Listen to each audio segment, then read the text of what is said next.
Today happens to mark Parental Mental Health Day, the time for us to talk about the challenges parents face in balancing their mental well-being and raising their kiddos. To talk more about this, we welcome in Tiffanie Williams-Brooks, a counselor with the Harris Center. Welcome, and I'm thankful you're here to talk about this.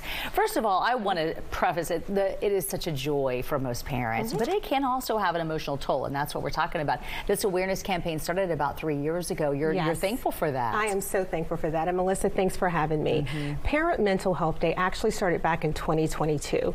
It's an annual campaign to bring awareness to the critical link between parent mental health and family well-being. It's really a time for parents to connect with their mental health, identify if they need support, maybe even connecting with other parents during this time. But it's a really important day. Well, I feel like we love our kids so much, and that's why it takes an emotional toll. What are some of the challenges you see that parents are facing? Absolutely. So parenting really is developing and raising children to be healthy adults. That's a huge job that so many of us take on. Our biggest job in life. Biggest job, but it really comes with an emotional toll. We feel overwhelmed. We're exhausted. Sometimes even anxiety, depression. It's really stressful. Also, sometimes some parents actually lose their self-identity. You're so engaged with your children. You're taking them to practice. You're helping them with homework. You're taking care of them when they're sick, but you lose your identity. On top of that, sometimes there's a lot of self-doubt and guilt. We are doubting, are we doing the right thing? Did we discipline correctly? Should we have taken that cell phone from him last night?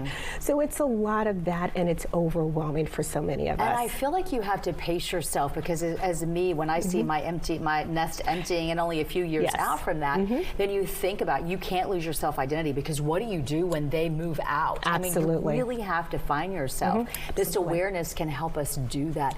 Do you have some mindfulness ideas, activities, thoughts that could really make a difference for us all? Absolutely. It's so important for us to realize and kind of give ourselves grace, because we actually doubt ourselves. We think we're not doing a good job, but we really are, and we have to find that. I really encourage parents to look at the positives. I know every day is not a great day, but there are some positives. It could be she got on the school bus today without crying. It could be that I was able to help him with his math last night to turn in his homework. We have to find those positives, but we also have to connect with ourselves. Just taking a few minutes each day to focus on mindfulness, get connected with your feelings and with your thoughts, and identify that you're doing a really good job. Mindfulness, also really going back and trying to connect with friends, connecting with other parents for support. I also talk about the physical part, sometimes maybe exercising, taking those nature walks, but connecting with yourself and not losing yourself as a parent. And watch the perfectionism, because that can beat you up. None of us can be perfect. We all want to be, perhaps. We want to be the perfect parent. It's not happening. Life is real. And exactly, Melissa. You're so right. And sometimes that parental guilt, it was what happens.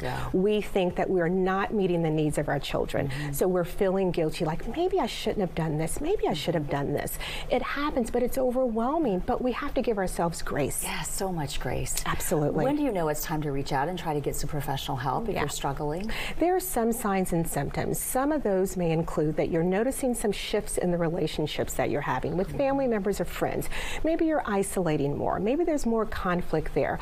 Also, maybe there's some shifts in your mood where you've been okay, but then you're becoming angry, irritable, short-tempered. You may even be noticing some shifts in the relationships with your children, fussing, arguing, that tension. If you are noticing that, then it is time to get help and talk to someone. And it's okay to get help. It's so good. Absolutely. It can make a huge difference in your life. Tiffanie, thanks for coming in from Harris Center. You're welcome. Thank you so much for having me. Valuable and possible life-changing information. Absolutely.